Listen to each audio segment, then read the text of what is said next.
What we're trying to get to should be, I think, Jupiter is the planet after Earth. Like the 4D is Jupiter. It's not Uranus because it's inside you.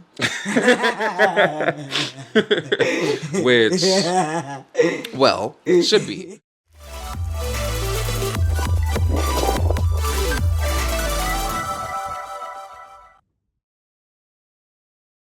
Okay, welcome to the. I'm like, okay, I'll look at this camera and this camera.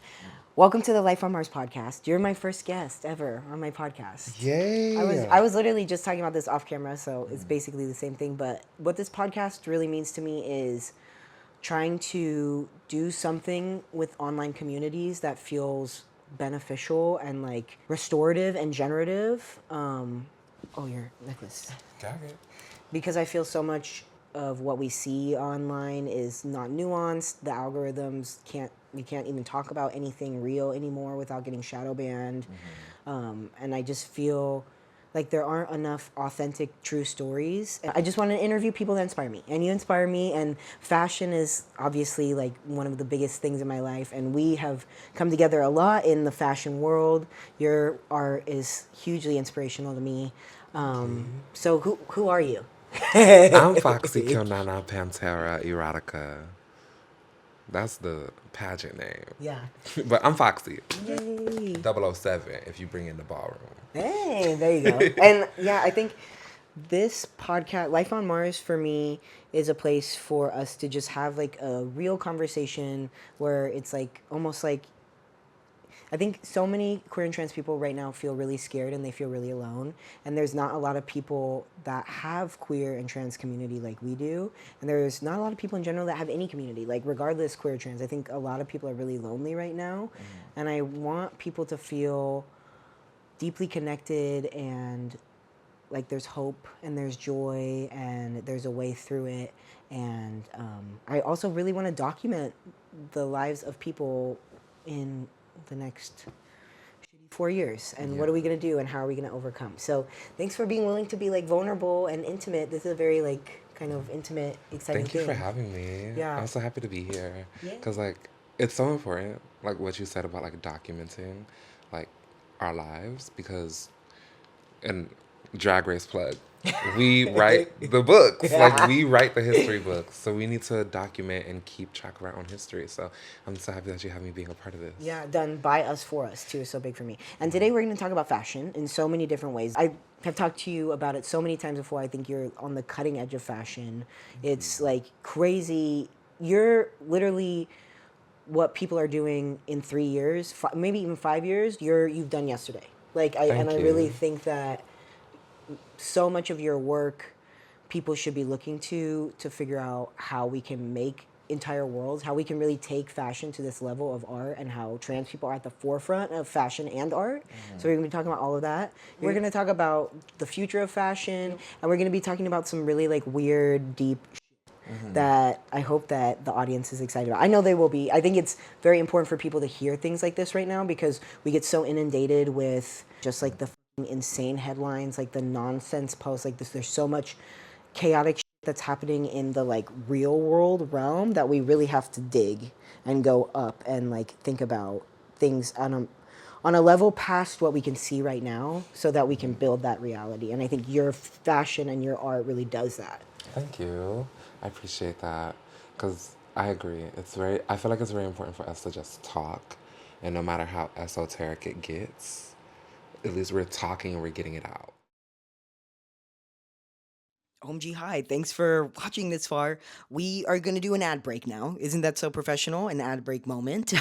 And this episode is sponsored by Chantique. It is an amazing local business here in Los Angeles. I have worked with them a ton for my brand, and I've also helped them create the best jockstrap for packing like ever imaginable. It's by my dear friend Chelsea Hughes. She started Chantique in 2015 using a vintage sewing machine set up in her home kitchen. Since then, the brand has grown so big, but the Chantique vision has stayed the same. same. Handcrafted lingerie for all bodies.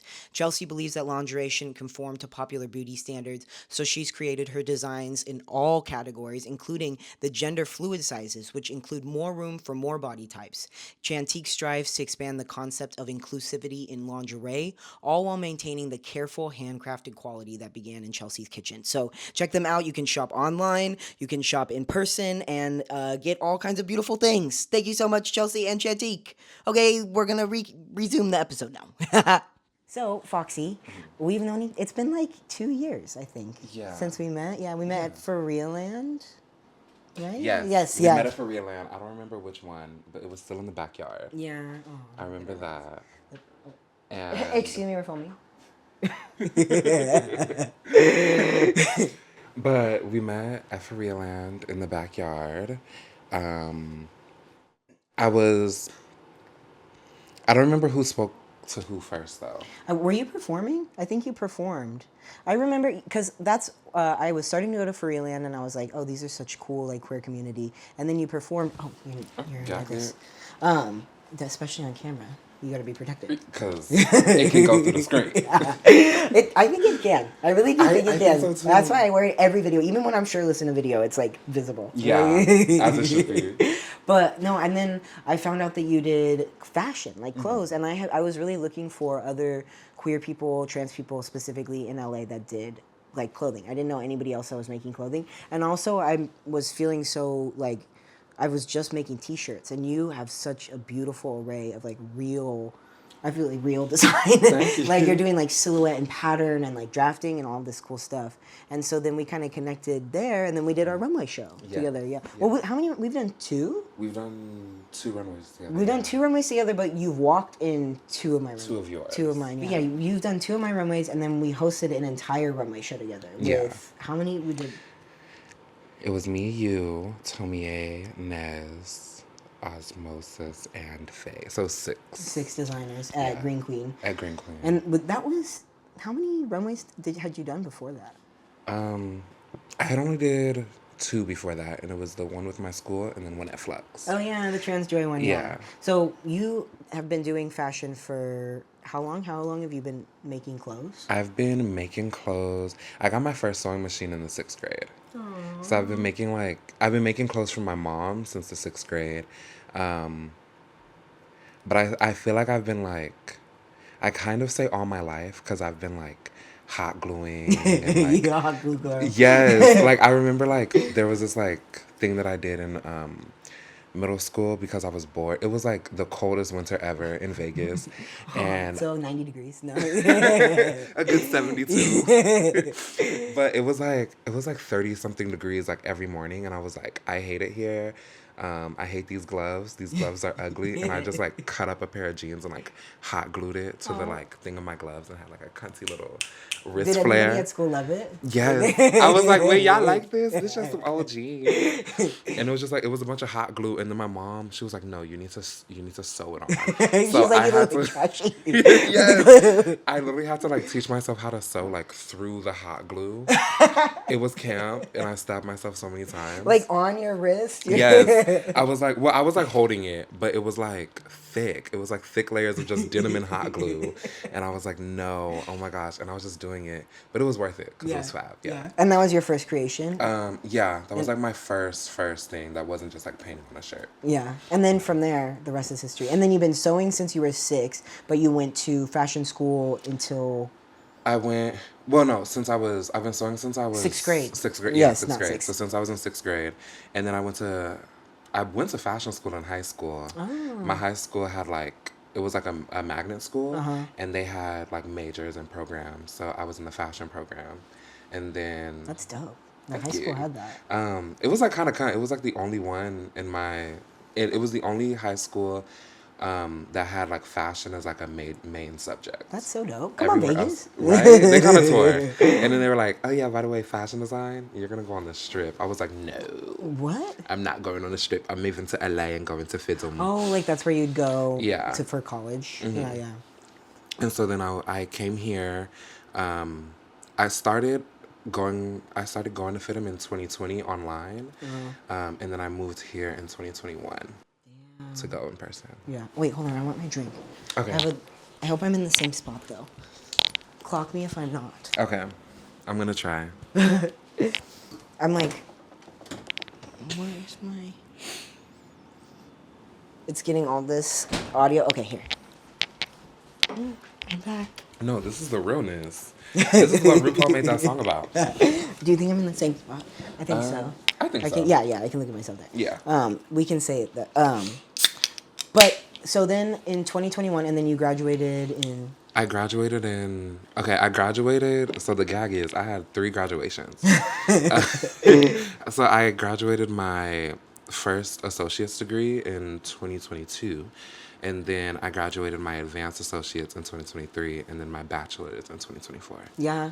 Damn. Well, I think that is the gag for me with you is you literally just graduated and you've done New York Fashion Week now. You did all of this LA. I think we made the coolest queer fashion show. That's one of the coolest queer fashion shows in LA. We did. Absolutely.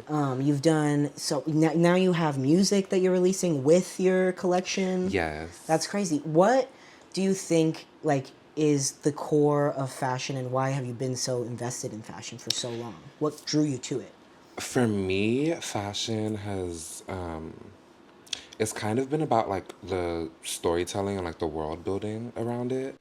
'Cause I got into it because of dolls. I got into it because of Monster High specifically. Dolls. I got the other doll. Well, both. Yeah. Both dolls. But the first dolls that got me into fashion were Monster High dolls. Because the Bratz were around, but Monster High was something that I got to see from its conception and seeing Garrett Sander talk about him and his brother how they got the idea for it, and just seeing them kind of build this world and around this idea that they had, and honestly, it was fab for me. I was like, wait, this is for me. This is my tea. I was in 3rd grade. Claudine was my favorite character. I never watched Monster High. Really? Yeah. We have to have a night. It's good? It's so good. Okay. You're gonna watch, I'm gonna say you're gonna get to the 3rd movie. And you're it's movies? It's not TV shows? It's movies and webisodes. Is there guys? Yeah. There is. Okay. And some of them are kind. I feel like all of the doll guys are doll guys. Mm-hmm. Okay. Yeah. So Claudine was my favorite character. And she was the fashion designer. So I was okay, I was obsessed with everything that her dolls wore. I was I wasn't allowed to have them, but my mom was you can have the stuff, you just can't have the dolls. So I had it was That's such a weird queer. Yeah, she was I'm gonna entertain, I'm gonna let you live, but no dolls. No so dolls. I literally had everything else, but I didn't have the dolls. The so little I was car with a shirt on it. I had everything. I was making paper dolls, drawing out the dolls and playing you were with them. finding a way. You were I will make fashion. Oh, this is my fantasy. So at first I was just drawing the dolls and just drawing the outfits that I liked, and then it got to a certain point where I was I don't like the way that this doll looks. Let me design my own. Yeah. And then I was drawing my own dolls, and then I started making my own characters and putting a story behind it. How old were you? I was in 3rd or 4th grade. Yeah. And then it was at some point my mom found, I kept on asking my mom for sketchbook. She was what the hell do you need all these sketchbooks for? And she found one of them and she was oh my God, you're a fashion designer. Aww. And so she kind of started nurturing me and pushing me into that direction too. Because originally I wanted to be a model, and she was okay, we gonna try. But I don't know. Now you're both. No, I'm both. Right. But so then she kind of saw and kind of started steering me into that direction of being an artist, a designer. And then so she bought me my first sewing machine in 6th grade. And then I started for one of the high schools that I wanted to go to. I had to audition, and one of the auditions was to make a look inspired by my favorite character from my favorite show. That's hard. How old were you? I was 14. How 13, I would not have had 13. the wherewithal to that's so cool that you were able to think that far ahead and like design for a character. So what? Thank Yeah, what you. you were ready Yeah. with Claudine? I Of did course. Claudine. I have like a picture of it and everything. Oh, you'll have to send it to me so I can put it. Okay. We'll put I it up will. here. And like I made it for my mom. And She wore it? Yeah, she wore it. She modeled it for me in the audition. Yes. And then the lady in the audition, the school was like, the program was costume design, and she was like, no. And I was like, what do you mean? And she was like, no. Yes, but no, not here. You need to go to this other school that has a fashion program, because you would be better at that. Did Claudine look like more like fashion over like superpower? Well, I guess it's Monster High would have been fashion. Yeah. But I think it was like the way that I did it. She said that it didn't look like a costume to her. It looked like Fashion. Like You high were fashion. already giving high fashion. You just had it in you. I do Yeah. feel like, I mean, I think that everybody can be an artist and everybody can tap in, but there are some people that just like have it. Like you just have that fucking cool factor. Thank but I feel like you. anything you could like on a paper towel and wear it and it'd be the coolest thing to Oh. happen. Like, just because the way that you did it would be like the way. Thank you. Yeah, it took me by surprise, because that was like also just after like a bunch of no's from a bunch of other schools for like other things. And I was like, oh, Yeah. It was like the first instance of like, where you think you want to go isn't where you need to go. Oh my God, I was just talking about that with somebody. Yeah. Like when God closes the door, another one opens. Yeah. And then I feel like just the universe has kind of always like turned my path to fashion in some way. Do you think, are you spiritual? You love I God, am, yeah. yeah. You're a God girl? Or God adjacent? No, I'm a God girl. I'm a I don't know. I don't know how to describe it. I feel like it's like I'm a God girl, not in association with like church. Yeah. But just See. as the being I believe in. Higher power. Yeah. And you think that your higher power has always led you to fashion. Like it was your path, your destiny.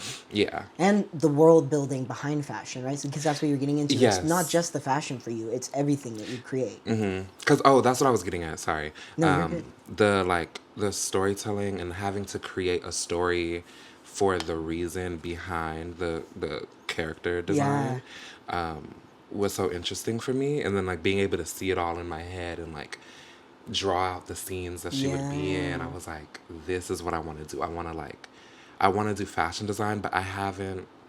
At least I don't think that I have ever seen a fashion designer like build a world around themselves. Yeah. In the way that like Nicki Minaj built a Yeah. world around herself. But I never saw that from a high fashion perspective. Yeah, that's what I love about you because I've always felt the same way. I've always been like, and it for me when I was talking to my friend when I first started all of this, people were like, "There's no way you can make a business that's lucrative and just market trans people, and specifically like trans masculine bodies. Like, it's not gonna work. You need to like open your audience. You need to like do this, that, the other." And I was like, no, like. I am building a world. I'm building a future for trans people to see themselves. And it's like when you put this shirt on or when you put this piece of clothing on, then even no matter what situation you're in, you become part of my world, this utopia where queer and trans people are accepted, where you feel, you can be exactly who you want to be. And that kind of world building and like sci-fi in general, I think, not that that's sci-fi, but that kind of level of fantasy, sci-fi, yeah. I think is so important for like queer and trans liberation right now because we have to envision a future that's possible before it's even here to make it happen. And I feel like you do that with your fashion. Thank you. It's like it's very like it's very like sci-fi and like futuristic the way that we both kind of go about it. But I think it's interesting because like I think most forms of like futurism are very external, and I think just because of like our experiences, our version of futurism is very internal. Yeah. You know. Because I think for both of us, and I can speak for myself, fashion meant so much to me because it was an internal way for me to build the future. Like, it was the only way that I could feel comfortable in my body. It was like, if I wore these sweatpants, they made my hips look this way, and then it was like, oh, I could see a future that looked more exciting. And that's why I think trans people and fashion are such intertwined, because fashion and gender end up kind of being synonymous in like capitalism and consumerism. Yeah, because I remember like being in high school and seeing like when I really got into it and I really started getting good, and there would just be like certain things that I would want to wear, and then like people would be like, no, you're a boy, you can't do that. And I would be like, I'm going to get as close to that as I can. I'm Yeah. going to push it. Um, and then, so I think, yeah, like it's very synonymous because I feel like making your like vessel match what you feel inside is something that is so important. And I think that that can kind of like guide everyone into like what the future of fashion can be like, Yeah. I guess. What was the thing that you pushed it? Like, what, do you have a memory of one that you were like, oh, I really pushed it to the limit in high school? Okay. So it's like not really pushing it, but it's kind of pushing it. Also, you're like in high school. Like, Yeah. it's harder then. It's and I didn't have a lot of money. Yeah. I was like, and that's something that me and my friend we would always talk about. We would be like, we outdid the richest people in our high school. Yeah. That it was like, oh, they're going to like Forever 21 and Urban Outfitters and like getting all of these like aesthetics, and everyone's like appropriating the alt aesthetic. But like me and my like besties, we was the real alt. It Yeah, was yeah. like we were taking like chains and like breaking them apart, making earrings, bracelets, like Yeah. making just jewelry out of anything. Wait, what was the question? When you pushed it the furthest. Oh, okay. So I there was like a Goodwill right by my school, and I had found these boots that boots. they were very comfy boots. They were like men's boots, but they had like a little heel on them, and I was like, okay, That's this always is how I push it. Little heel on men's boots is like where you're really pushing the gender. because I was like, okay, I can't get my pump. Yeah. I'm gonna get these little heels, and then they were like these gray, like they were kind of ugly actually. They were just like these gray, like regular like Chelsea boots, but they had like a higher heel than every other Chelsea boot. Yeah. And I like had these gray baggy skinny jeans that my dad, or not baggy skinny jeans, help. These baggy jeans that my dad bought me that I didn't like because they were too masculine. And I like tapered them in. I made them really skinny. Remember when we used to do it ourselves because Yes. they wouldn't be skinny enough. I remember Yes. doing that. And it was just like, and then it would be like too tight around the ankle. Yeah, but you didn't don't. care. You have to like pull it over, like freaking. Yes. Yeah, I remember that shit. And like, so I like tapered it in, made it real skinny. And then I had like, I would just wear like this oversized like white Pro Club t-shirt. Cute. And I made this like long, my school would do this thing where they would give us like scrap fabric Oh, so that we cute. could practice at home. And there was like this black and white plaid, like flowy net fabric. And I just like, it was a bunch of different scraps, and I just took it and I just sewed it together, and I made like a long vest, like to the ground, that had like a little bit of a train. And then I thrifted this like denim jacket, or no, it was a leather jacket. And then I like put little pads on the shoulders. Oh my god. I was like, I want to feel like Grace You Jones. were literally having a train. Yeah. That is so. And it what was did what did the kids at school think? Oh, people would try to step on it on purpose. To be mean? Yeah. Like, just because I had it, like, I would be like walking in and somebody would come up behind me and try to catch my train. In like whenever a I bully wore it. way or in a kiki way? It could be both. Yeah. Because, like, sometimes my friends would do it and be like, girl, you so extra. And I'd be like, no, you're mad. But more often than not, it would be like in a bully way just to fuck with me. But since I was like so much taller, like I would turn around and everyone would like scatter. So You're I like, was what? like, oh, okay. Oh, okay, that's what I thought. Oh, so none of you. Okay. And then like I would just go to class and carry on. Damn. Did you ever get bullied?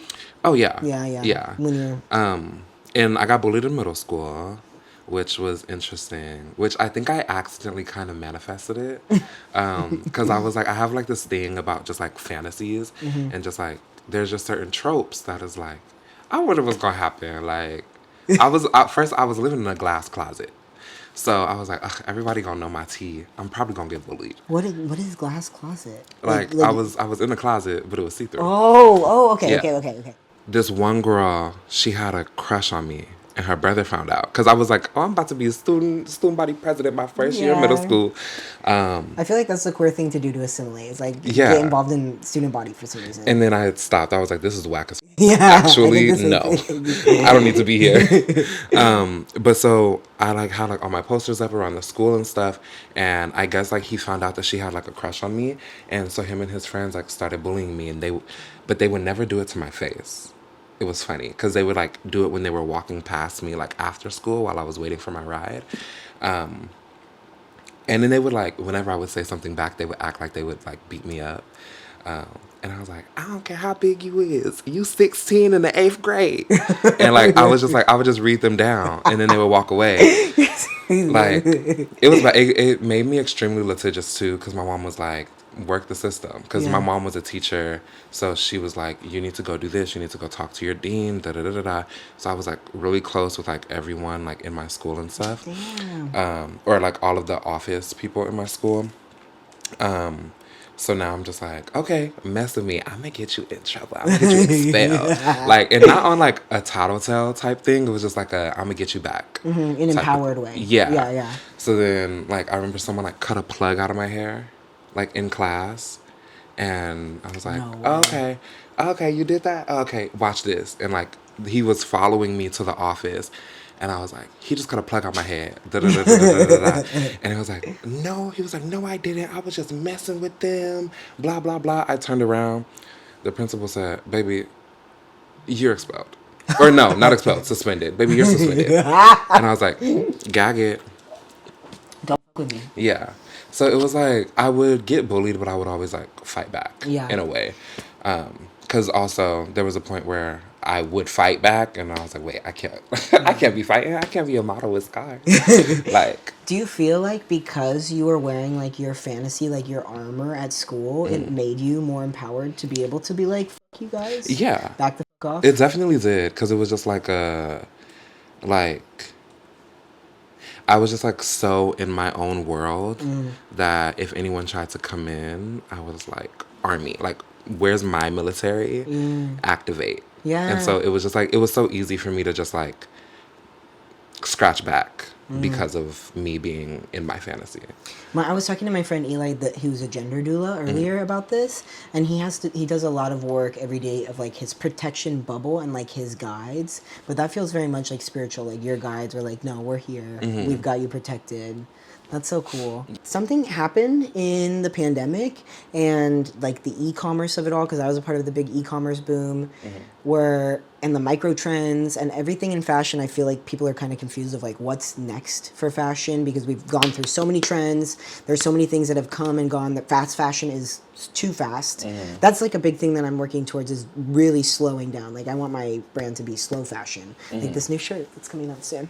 Period. I was gonna say, this is cute. I printed it. Feel the fabric. I printed this in downtown LA.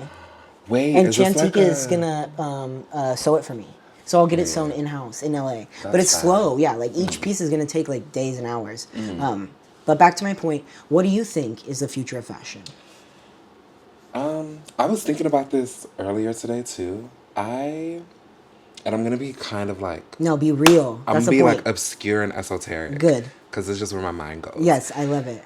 I feel like we've gotten to a point now where there's just so many micro trends that I feel like where we are is like the beginning of like the no trend like era, because everyone is kind of participating in whatever they want to, and I feel like that we will have like in the future when they look back on like fashion history and we get to 2020, it's like we're gonna have pop culture like statements that will signify our time, but there won't be like 6 big fashion trends to like how there's like 6 The big 70s, the 80s. Yeah. There's like things that you could put into that era. I don't think that we'll have stylistic choices that'll put us back into this era, but we won't have like aesthetic choices that will put us into this era. Do you think the 2010s does? Yeah. And then 2020, then that's the 2020 is tipping point. like, no, I think 2020 to like 2020 to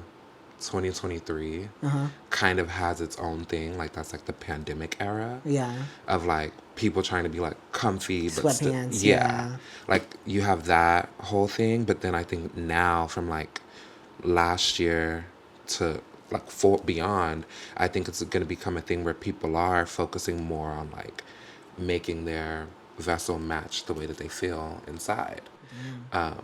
Which, because I feel like in order to, we always talk about like getting to the 5D or the 4D, even though like we're still in the 3D. This is where it gets obscure. No, I love it.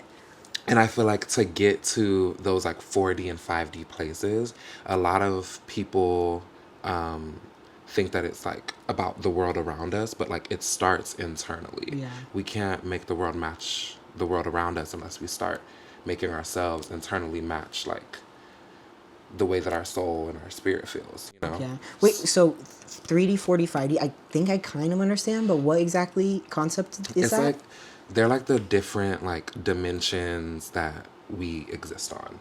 So it's like since we live in the 3D, so we can't see the things that are happening in the dimensions above us. Yeah. And we also can't see the things that happened in the dimensions below us, Yeah. basically, if that makes sense. Yeah. And there's like a lot of talk, at least like on like the science side of things.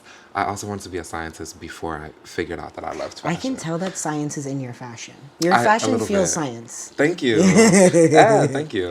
Yeah. So like, but so like on the science side, a lot of them are talking about like how do we get to the fifth dimension? How do they're barely figuring out how to get to the fourth because no one has figured out that it's internal yet. Like you can't You start should say elevating. this to everybody. You've just given away the secret. Maybe I should bleep that out. Cut this part. Yeah. That is the answer to the universe. Yeah, like you can't start elevating or aligning unless you start doing it with yourself and like The in 4D is inside. I'm going to be thinking about that for days. honestly that's it. But like yeah, so I feel like the more that people get to this point of and a lot of this like has just like come to me today a little bit, so I'm still kind of processing it because it kind of goes deeper. But I think that once people get to this point of stop trying to merge with things that are in the 3D, like trying to merge with technology and Like Gorpcore. yeah, like everyone's trying to do that, but if you merge with your soul and with your spirit, you will be able to like elevate and get to those different dimensions that you want to get to. So I think that if more people start doing that, the future of fashion will be there will be things that like signify the time, but when you talk about style and fashion, it's going to be like extremely individual Wow. because everyone's going to kind of do their own thing. Yeah. OMG, hey, it's me again. Thanks so much for watching this far. It means so much to me that you've hung out with me and Foxxi to talk about fashion. And speaking of fashion, I have another amazing sponsor to talk about. All of my sponsors are actually queer-owned businesses, so that's like literally so dope, literally. And we're going to talk about Green Queen, my favorite dispensary in all of Los Angeles. They hosted the runway show that me and Foxxi are talking about. They were inspired by the legal medical dispensaries in the Castro that provided to those suffering from HIV and AIDS, and they honor, reclaim, and sustain queer history and by incubating LGBTQIA+, BIPOC, women-owned, and marginalized brands. They also donate a percentage of the proceeds to programs that benefit queer housing, employment, health, and legal services. They're just all around so amazing, and I will definitely be doing another runway show with them soon. So check them out when you're in downtown Los Angeles. You can go and shop other queer-owned businesses and just support a queer-owned brand. Okay, thank you. Welcome back to the show. Bye. So I think where did I leave? I know off camera we started kind of talking about Yeah, what was like it? getting into it further when you bring gender into it. This I saw someone on TikTok, I don't remember her username, but she was saying how like Elon Musk want his goal is to bring us to Mars and have like another Earth. But when you think about it in like a spiritual sense, and especially like today, like all of the planets are like aligned. Yeah, I heard that. Yeah, it's the Yeah. manifestation day. Yeah. And so, like, when you think about it in like a spiritual sense and what that represents, it's kind of like we're the third planet from the sun, so we live in the 3D, and we're trying to get to the 4D. But instead, the people who are like leading us are trying to take us backwards. And Mars, she said, is like a version of Earth that failed. Well, no, not you. But like the Mars, the planet, Yeah. is kind of like a I mean, it is. It's Yeah. burned. It's like there was they found embryos of something in like the water, but they're gone. Yeah. Yeah. So she was just saying like symbolically. Well, I break it down symbolically so that I don't freak myself out. But she was basically saying that like Mars is a version of Earth that failed, and where people were trying to merge with technology, and like Yeah. the apocalyptic thing happened. Burn. Everything's gone. Yeah. Way too hot. Yeah. Yeah. And so, like, what we're trying to get to should be, I think, Jupiter is the planet after Earth. Like, the 4D is Jupiter. And then it goes on and on. It's not Uranus because it's inside you. Which, well, should be. But, and, like, the elevation, like, continues. Or, yeah, you're, like, evolving and your evolution continues all the way until you get to, like, Pluto, which represents rebirth if you include it as a part of the solar system. Of course, I love Pluto. But she was breaking it down and she was saying that the version of Earth that Mars represents is like something that there was like an abuse of femininity, a rejection of femininity. I feel so dry. I would never do such a thing. Which you're the good version. Yeah, yeah. You're like the good But it parts is of that. true. Like the Yeah. god of Mars, god of war, very aggressive. Yeah. And so it was like he's trying to take us back to that, which kind of even represents like a lot of the misogynistic rhetoric that is in our media and stuff today, as they're trying to take us back to that time. So I think, damn, wait, what was the point? I got too esoteric. Well, no, all the different planets. Okay, yeah. Yeah, and the So- planets are in us. Yeah, yeah. So when you bring gender into this theory, like people who are feminine, people who will accept that femininity will start to evolve. Like to Jupiter. Yeah, once we all start to accept the things that the old version of Earth Mars. was rejecting, we'll start getting to Jupiter, and then whatever planets come after that, because I can't remember.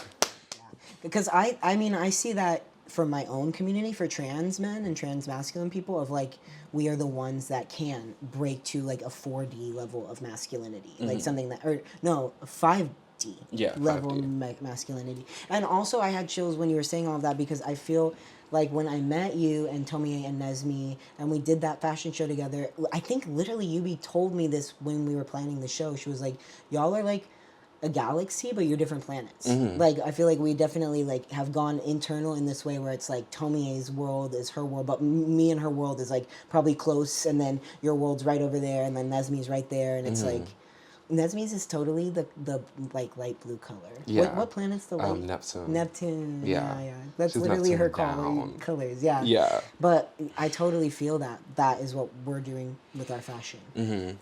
Yeah, exactly. That's crazy. And you just had that conversation today about the Elon Musk? I had the thought. the thought today. I was in my room getting ready, and then I was like trying not to spiral, so I put on Drag Race. Right? Hey, Joella. Joe, and don't forget the Ella. Don't forget the Ella. So that is the fear, right? Is going back to the Mars, and the hope is the 5D or the Jupiter. What advice would you have to people that want to be a part of like breaking past? I mean, I want to say like transphobia and racism and misogyny, but I feel like at this point we're talking so above that of like the concept of all of it, like all of the hierarchy of like the environment, like all of the things, right? I don't know if you know a better way of saying Okay, that. here's the tea, right? There's two baseline vibrations to everything. Fear and love. Like happiness is love, excitedness, like all of those positive emotions are attached to the love vibration. And like sadness and like any anger, any negative, any negative emotion is attached to fear or is like somewhat rooted in fear, even though you may not necessarily feel like afraid when you're sad, but it stems from that vibration. So I just feel like stop letting fear rule your mind, because I feel like a lot of things that we don't like is because we don't understand it or we just don't think it's for us, because there's so many things that I have been like, oh girl, I don't like that. That's so over. It's never been a thing in my planet. But then now I'm looking back and I'm like, no, that was fierce. But it's because I'm in a place now where I can like accept it. And I'm like, I'm not necessarily like, I did the work within myself to where now I don't have that like lack of understanding, because I'm not afraid of, or I'm not afraid, not necessarily being afraid, but I don't have that like fear of like, why don't I understand this thing blocking me from appreciating it.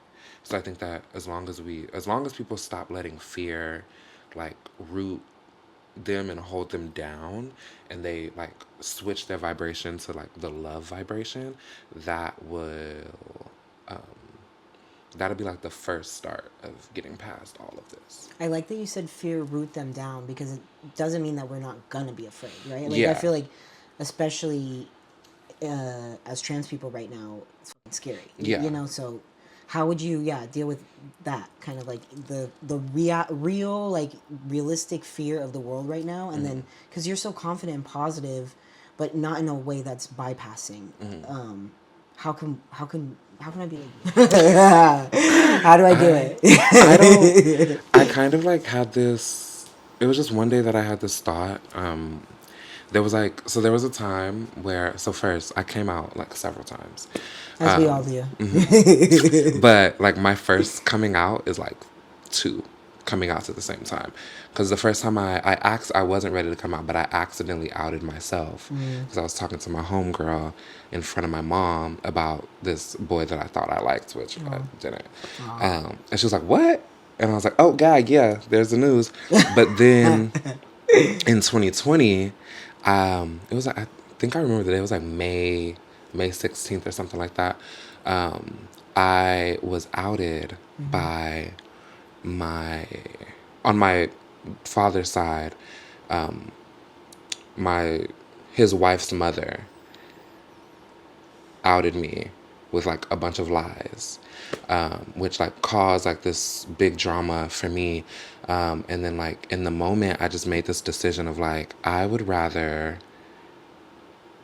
die authentically than to live a lie. I'm getting over like my fear of like death, actually, like in the physical form. But a way that I can kind of accept it is just like, I would rather die being myself than to like die living a life that I didn't like or enjoy or want to live, that a life that didn't align with my spirit. And then I kind of keep that in mind whenever I'm just like trying to go out into the world, because it is like, it's actually so scary, especially like my day job is obviously retail. There's like a lot of like spooky people there, and sometimes like I'll go out for my breaks, and there are days like I have like my everyday uniform, which is just like baggy jeans, a crop top, and I usually have my hair in a bun. But then there are days where I'm like, I want to feel my fantasy. And there have been a couple times where I've gone to work just living my fantasy, and like I've gotten threatened by a customer. I've had a man from the boulevard follow me into work, come to the back where I was in the fitting room, and like speak at me like religiously and try and like look down upon me. I've had like a man chase me into my job. But then I remember like, if anything were to happen, God forbid, like I would rather die living authentically than to like live afraid of myself and of what would, if I'm not afraid of myself, I'm afraid of what would happen to me being myself, when I could just be myself and no shade, fuck around and find out. Yeah. And hopefully I never find out. Oh my God, that conversation too, I think, is so tea for so many trans people now, of like going past this palatability era where it's like have you seen I Saw the TV Glow? Yes. It's yeah. very that of like, it, I don't know, like, I mean, I don't know, your experience is so different from mine, but does feel like you have to go through a death to transition at some point. And I mean, I think your reality is the lived reality of so many trans women of color. And I wrote this in the thing, but I feel like so often in queer community especially, a lot of this too is about my resentments about the internet and how the internet has like treated queer people and what we've come from queer internet culture. And people throw that around like protect black trans women, and I don't think that they even know what that means or like what they can do. Like, how do you think that us as a community, especially in a time like this, can like actually not use that as a buzzword? Like the first thing that comes to my mind is really just like putting your money where your mouth is. And kind of just being like, like if you're saying protect black women, make sure that when you're in a space and you see a black trans woman in danger, that you are like protecting her, Doing something. and like doing something, but then also just like giving a voice. And even if like, even if you may not have a platform, like just to your friends, like you have a platform within the community that you're in. So just using that to amplify and be like, these people matter, we need to protect them, they're important. And like putting that forward, but also putting it forward like not because it's good optics, putting it forward like genuinely because you believe it. Because Yeah. I've run across so many, well, recently it's only been one person, but I've You're like, this is their address, this is their name, this is their but like at. I've ran across like a couple of people that just like they do it because it looks good. Yeah. They don't necessarily do it like, and even if it is a little bit of like, even if it is they do it because they genuinely authentically believe it, there's still like an air about the way that they go about it that's like, no, but this is also really good for me. But it's like, just present it in a way like, hey, this is a person that we should all care about, y'all. These are people that need help. If someone's crowdfunding for whatever they need, if they're in a time of need, sharing it. If you can't, you know what I mean? Yeah. It's just like, I feel like the biggest thing is just putting your money where your mouth is, but then also putting it into the community. And then in that same breath, also remembering that black trans women are not inexperienced. Because there are a lot of times where, and it's a little bit different for me because I feel like my transness is presented in like a GNC way. For people, I think everybody will know, but gender nonconforming. Yeah, gender nonconforming way, because of like, I feel like there is still like, I'm very content with like my old self and the person that I'm becoming, because I feel like I've always kind of lived as authentically as I was able to, and now I'm just more able to do it. But there's also just like certain attachments that I have like to my facial hair, and like seeing my grandmother be like the bearded lady in the neighborhood, like those That's are interesting. Now you go. yeah. And it was funny, she would like fight like men, whoever like who would try to like try her. Yeah. The TS experience in the, the cis woman. the TS experience for a cis woman. Like that's very what she had, and just like seeing her be like so strong and so powerful, like despite what she was facing. And she was like, I'm not shaving it. I'm not gonna do that. I was like, I want to keep it, because she kept it. That's such a beautiful story too. Yeah. And I feel like, so for me, in my experience, because of that, I'm like kind of, I feel like I'm kind of looked at in a weird way when it comes to like non-trans people, or yeah, cis people, LOL. Cis is offensive. You're not using it. But like whenever like cis people who who may not understand like look at me, sometimes it can come off as like they're having an experience, and that whole thing is just like, oh, I was an experience throughout their day, and they're gonna carry on, and if they see a trans person they don't like, they're gonna say the slur. Like, so I also want to keep that in mind of like, for cis people watching this too, like trans people are not an experience for you. We're not just something fun that you can look at and gawk at and gag and kiki over, for you to, you know, do your little lingo and your cosplay of queer culture. Like, we're actual people. So just remembering that as well. Yeah, I was talking about that, like the trans tipping point era, and I feel like that was very much like cis people like wearing us like handbags. And then now we've been worn as handbags for what, like almost 8 years, and everybody knows what the fuck we look like and what we do and where we live, but we don't have any protection. And now they just like dropped the handbag. Yeah. The minute. And it's getting insane, because it's kind of getting like, I think because of the internet, I think because of there are more eyes on trans people still, and trans people are still like setting so many trends, memes, and like pop culture moments, that a lot of what we do is being picked up so casually. Oh, but like I saw this one girl say it as a key, so I'm saying it as What a key. Are they saying the T slur? No way. People aren't saying the T slur. Casually. Gag. Like, The it's only like, person that can say that is New York in the original I Love New York. No that shade. that when she says it, I mean, and Christian Siriano in Project Runway. Yes. Andre the Best. But Like, otherwise, no. it's like, because it's like, I feel like we're getting back to that time where people are like, oh, like, it was problematic, but it wasn't that bad. So people are going back to doing these things like, oh, but I'm not doing it with hate in my heart, so it's okay. We're living in a post cancel culture era, hopefully in a post internet era, but like for the worst. Like the people that were actually doing like really fucked up shit, nothing happened, and then we just canceled all of each other and like treated each other like shit. And now, yeah, we're so past it that everybody thinks they can say all this like. Insane I shit. can't believe people are doing that. Yeah. I'm not around cis people enough to. That's gaggy. Gag. That's crazy. Yeah. But that makes me think of It's- the cis people too. But in also a very important question: what would you tell to like the young Black trans women or trans femmes that are watching this that are feeling so afraid, that don't have confidence like you yet, and that are like maybe not even out yet? At the end of the day, it comes down to you or everyone else. And everyone else is picking themselves. So who are you going to choose? Yeah. Like, there's so many things for me where it's been like, I've been holding myself back because, like, of like what my mom would think. And it's like, I love my mom down. But I'm not going to be happy if I'm constantly trying to please her. Yeah. Because not everyone can be pleased.